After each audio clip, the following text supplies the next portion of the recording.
Of Cowards and Grandmas by Eneasz Brodski. Everything in this post is true, a backpack and a dream. When my brother was 8 and I was 16, he ran away from home. It was a nice afternoon in late spring. He let me know he was going as he packed up his backpack because we were very close. Where are you going? I asked as he stomped out the front door. I don't know yet. Away from here. He said. Can I come with you for a bit? I asked. He allowed it. He told me all about he was sick and tired of our parents' tyranny. He used smaller words, and how he wasn't going to take it anymore. He had an entire world he could live free in, and he was going to find a way to make it out there. It'll be pretty hard at first. I told him. That's fine, I'm tough. He said. I know a place you can stay for a while, if you don't mind helping out. I said. He looked at me suspiciously. They have a spare bed now. I told him. And they're pretty nice. Nice how? Well, they have a boy a couple years younger than you that you can play with. They don't mind if you play video games after your homework is done. And they make sure everyone always has plenty to eat. You can get snacks out of the fridge any time, and the mom is always cooking good dinners. What kind of dinners? He asked, grudgingly intrigued now. I listed several of his favorite that my mom cooks regularly. You guys are older than he was at the time, so you know where this is going. I described our house and our family as I guided him around the block. He got pretty excited about what I was promising until we were about 80% of the way back to our house and he realized where I was leading him. Wait a minute. He yelled, his voice all accusation, his face a mix of betrayal and surprise that his own brother would do this to him. Are we going home? You don't have to go home if you don't want to. I told him. But think back to everything I said. Was there a single thing I said that wasn't true? Did I lie once? He thought for half a minute. Then he agreed that actually our family sounded okay and he'd give us another chance. For the final 20% of the trip, he had a spring in his step that hadn't been there before. He never did try to run away again. Much later, after a turbulent late teens that saw him fleeing drug dealers in Thailand, it's a long story, he finally joined the military to get his life back on track. 4 years in the infantry because he wanted to get down in the shit and really make a difference in the most hands-on way possible. After he returned from his final tour in Afghanistan, he had a schizophrenic break. Footnote: technically one of the subvariants, but schizophrenia is the common term and is close enough. The greater good. Per Wikipedia, a micromort is a unit of risk defined as a 1 in a million chance of death.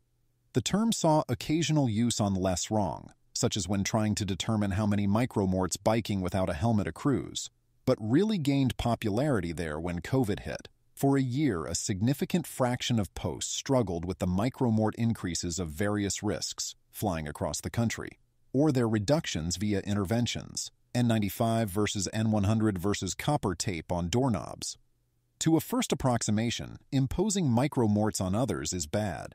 At his nadir, my brother was just plain scary. He thought the CIA was trying to control him and that they were working with the people around him, including his own family. He could not form coherent sentences. They would start out expressing some idea but get lost and go through 3 different arcs and end up in a place disconnected from reality, or even tangentially related to where the sentence started.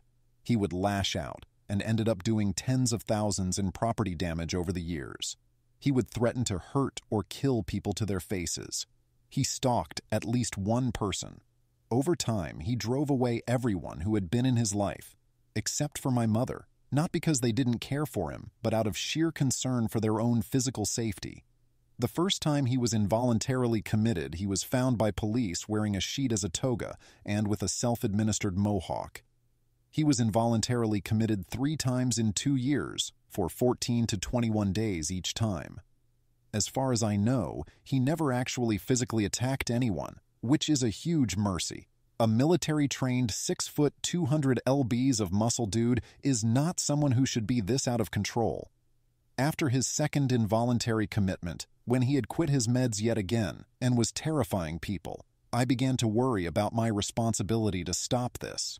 I was in a unique position to know exactly how dangerous my brother was. Everywhere he went, he was shedding micromorts on everyone around him. Yes, he hadn't attacked anyone yet. It was far from certain that he never would. His very presence was a danger to anyone near him because he was literally insane. It wasn't his fault, but that doesn't matter to the dead person that was just walking to the store and not actually a CIA Black Ops agent. The official system was absolutely incompetent in protecting anyone from my brother. They would do nothing until he killed someone, or maimed them if we're lucky. He was a time bomb. The best-case scenario was that he'd rush into traffic on foot and only get himself killed. I spent more than one night in my room staring at the floor, very seriously considering that it was my duty to kill my brother before he ended up killing someone else. You really don't feel how personal reasoning under uncertainty is until that uncertainty is an innocent person's death. You don't feel how personal considering trade-offs is until you're contemplating killing your own brother. Details you should consider include micromorts.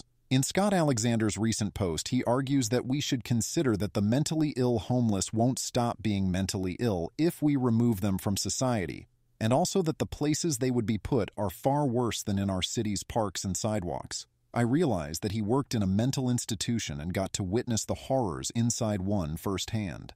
I absolutely get how that would make you want to fight desperately for any way to prevent such horrors. I posit that one should also consider the literal risk of assault, injury, and death that is imposed on hundreds of people when they are forced into proximity with such tragic cases.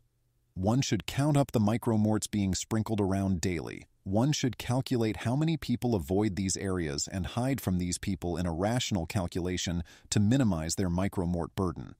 How many women now require a male escort to walk in their city or else take on a spoonful of micromorts? How much of a chance of innocent death per year are you willing to swallow to avoid mental institutions? How many people answering, "but they're really bad," have had to actually consider that someday they might have to look at the broken body of one actual real person who was just trying to get to work and think to themselves, "I knew this would happen. I could have stopped it. But I was too cowardly to do what I had to." If one can acknowledge that maybe X years of torture are preferable to 3 to the third power to the third power to the third power to the third power dust specks, then one can acknowledge that maybe a few hundred of the most severely mentally ill in each city should be sequestered away even if involuntary commitment is pretty bad. Real heroes are unsung. A few weeks ago, as I was parking, I saw a crazy homeless person ranting outside a grocery store. He cursed and threatened randomly, shouting at the top of his lungs in a rage. He continued cursing and occasionally flailing as he stormed away down the street. No police came to escort him and ensure he didn't lash out randomly. People crossed the street to avoid him. He didn't hurt anyone. This time, as he was retreating, an 80-pound grandma in grocery store uniform emerged into the street. She had the air of a rancher come out to defend his herd, or a lord his fiefdom. Straight back, hands on hips, eyes sharp, she asked if the man had bothered anyone. I would have sworn fealty to her if she told me the Huns were coming. Entering the store just behind her, I overheard some conversation.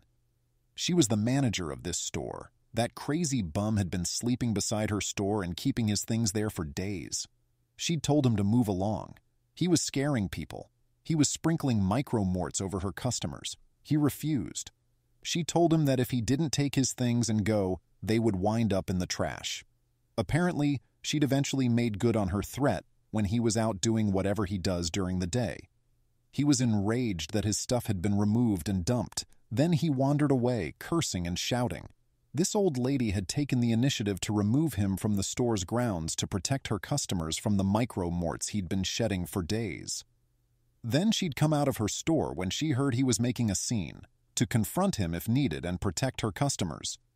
White-haired, 5 feet 3 inches at most, less than 100 pounds, and elderly. She had more courage than most men, and did it for the people in her community that she mostly doesn't even know. I felt awe and shame. I've tried to be more like her since that day. A happy-ish ending. The story of my brother ends in a happy-ish place. My mother never gave up on him. She poured her entire life into rescuing him. After his third involuntary commitment, my brother finally realized just how out of control while not on his meds and how much he needed to fully give himself over to someone he could trust. He now follows my mother's instructions with almost unswerving dedication because he realizes he cannot trust himself, and he must trust her.